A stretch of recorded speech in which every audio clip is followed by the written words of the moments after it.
Has your car insurance gone up? I'll answer for you. Probably yes. How did you know that? In March 2024, auto insurance costs were 22% higher than they were a year earlier. And that's the largest gain since December of 1976. And for context, that's the same year the Steelers beat the Cowboys in Super Bowl X. Also, why are we still using Roman numerals for the Super Bowl? We should have stopped that like XXVIII years ago. It's ridiculous. Anyway, there's a bunch of reasons car insurance rates are going up, and one of the reasons will give you the creeps, the heebies, the jeebies, maybe even the Bee Gees. Never do that again. In today's video, we'll talk about how automakers are spying on you, how to stop them from doing it, and 9 ways to lower your car insurance rates. But first, hit those like, subscribe, and share buttons, and let's see if we can add MMXXVIII more subscribers. Is that even a real number? Any Romans in the chat want to answer? Sorry, Italians? They prefer to be called Italians these days. Hey! Why you busting my numerals?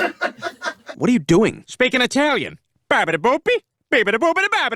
First off, the whole car insurance industry has been struggling for a while now. Like trying to fold a fitted sheet level struggling. And lately things have just gotten worse. Skyrocketing used car prices, more severe weather events and natural disasters, more car accidents, inflation, and supply chain bottlenecks affecting car parts, all of which adds up to more claims and higher payouts. Ergo, the cost to insure people has risen, and the insurance companies pass on that cost to you, the consumer. I always get the fuzzy end of the lollipop. But there's a ton of factors that play into how much you pay. Things like your deductible, the kind of car you drive, your claim history, your commute, your credit score, your coverage and payment history, your location, age, gender, and add-ons to your policy. Not to mention your driving record, which is where the creepy part comes in. Now, obviously, you'd expect for speeding tickets, DUIs, and other traffic violations to cause your rates to rise. But some people's insurance is going up due to a driving record they didn't even know existed, one that their vehicle has been quietly recording and sharing. You see, back in the day, cars were primarily a way to get from point A to point B and a good place to drink your RC soda pop while you watch a Hitchcock movie at the drive-in. But these days, cars are now mobile data harvesting machines. Most new vehicles today have microphones, cameras, sensors, and even telematics systems, which I think is the third level of Scientology.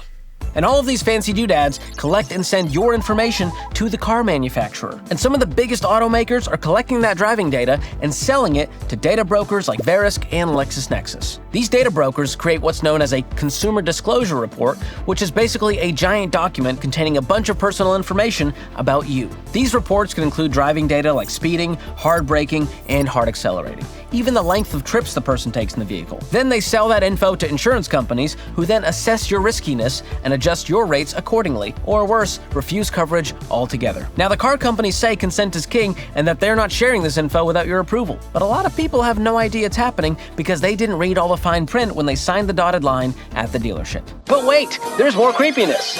Cadillac, GMC, Buick, and Chevrolet have a line in their California privacy statement that says they can collect your, quote, genetic, physiological, behavioral, and biological characteristics. And Kia and Nissan say they also collect genetic information. So how are they even doing this? DNA samples? Are you driving a 2-ton 23andMe with mud flaps? Does your Audi know that you have an innie? Does your Kia know that you have diarrhea? Valid question. I'm also concerned. Why do you always say super weird stuff like that? And get this, Nissan says they can collect and share information about your intelligence and sexual activity. And I'm not being salacious here, that's just an actual fact. All of this unhinged data harvesting raises some serious red flags for several reasons. But one of the most immediate unwelcome effects is insurance companies denying people coverage or jacking up their rates based on data they didn't even know was being collected. And worse, they're selling all of this to make extra money off of you. How much exactly? Well, according to a GM employee, this program is making them millions. And LexisNexis claims to have driving data on more than 10 million vehicles. So how do you find out if your vehicle is one of those tracking you and sharing your information? Well, there's actually a website you can check out if you have a suspicion your Expedition is tracking your position and the condition of your ignition without your permission. I'm the financial M&M, bro.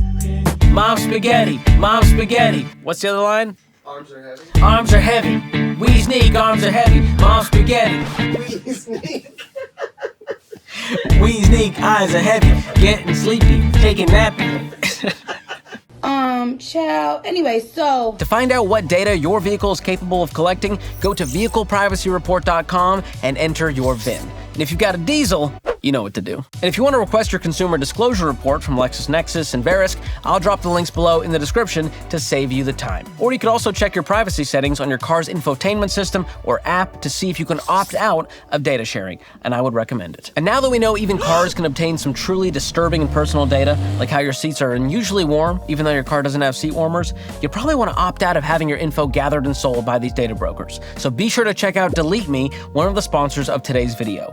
They remove your info from hundreds of these data broker websites, and they send you an easy-to-read report. And there's this new scam out there where a stranger texts you by mistake and then butters you up until they can squeeze some cash out of you. And it's called pig butchering, which is disgusting. But the idea is they try to fatten you up before stealing your bacon. And all they need is a phone number and a gullible victim.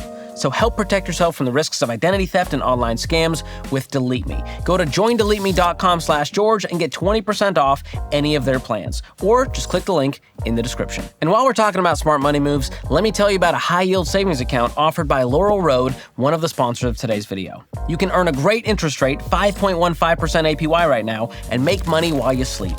Or while you lose sleep thinking about how much data your car is collecting about you. Like 7 stops at Taco Bell this month? Hey, I'm not judging you, but your car is. And there's a ton of other great perks too. There's no minimum balance, no monthly maintenance fees, and your deposits are FDIC insured. So go to laurelroad.com/George or click the link in the description to get started with an account today. Now, even if your car isn't spying on you and sharing your data, your rates are probably still going up. So what can you do to save money? Well, here's some tips. You can ask for a discount. Maybe you're a member of AAA. Maybe you work a certain job like a teacher or nurse. You serve in the military. You get good grades as a student. You're a senior citizen. Your vehicle has safety features like blind spot warning. Maybe you completed a driver safety course. Or you park your cars indoors like in a garage and not your living room. Maybe no one will notice. That's some ways to save money. The next thing you can do is shop around.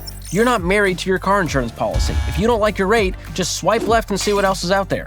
And I've got a life hack for this one. You should work with an independent insurance agent who will shop around for you among the top companies to save you time and money. And I know just the people. Check out the link below to connect with pros I trust in your area. Another thing you can do is increase your deductible. Most people choose a low deductible because they want to avoid the risk of big repair bills after an accident.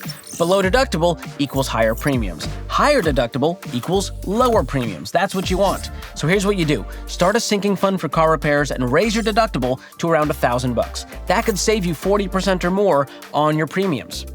Here's another thing you can do.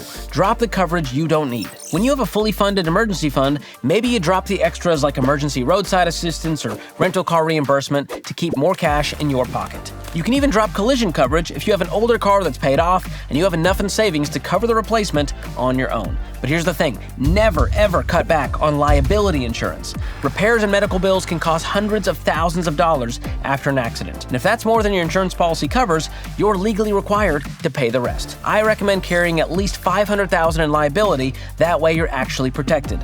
And it won't increase your rate by much, but it will increase your peace. Another quick tip, change how you pay your premiums. Instead of paying monthly premiums, maybe you pay in full once a year. That's what I do, and I get a discount for doing so. Another easy way to save is with automatic payments and paperless billing. More discounts there. Let's keep this discount party going. Next one, bundle up. I'm talking about bundling your policies here. If you've got insurance on another car, a house, a boat, a houseboat, a boathouse, check to see if you can get a lower premium for bundling those policies together. That can be a quick way to save between 3% and 25% on your insurance bill without even breaking a sweat. And lastly, review your coverage. Simply updating the info on your policy could lower your car insurance premiums. You don't want to be overpaying because you still have a teen driver on your policy, even though your teen is now 30 years old with a mediocre job and a PT Cruiser covered by a car insurance policy of their own. And make sure to update your insurance if you moved into a new neighborhood, you sold a vehicle, you got a new job, you got married. All of these can affect your rates. And it's a good idea to check your coverage at least once a year or anytime you go through a major life change to make sure your policy is up to date. So if you currently have car insurance, do a little quick audit on your policy. You might be able to save a good amount of money just by making some quick adjustments to your coverage, your deductible, and how you pay your premiums. And if you have a car loan, you might want to take a gander at this next video to see how it could be costing you roughly $6 million. I'll also drop a link in the description below. Thanks for watching. We'll see you next time.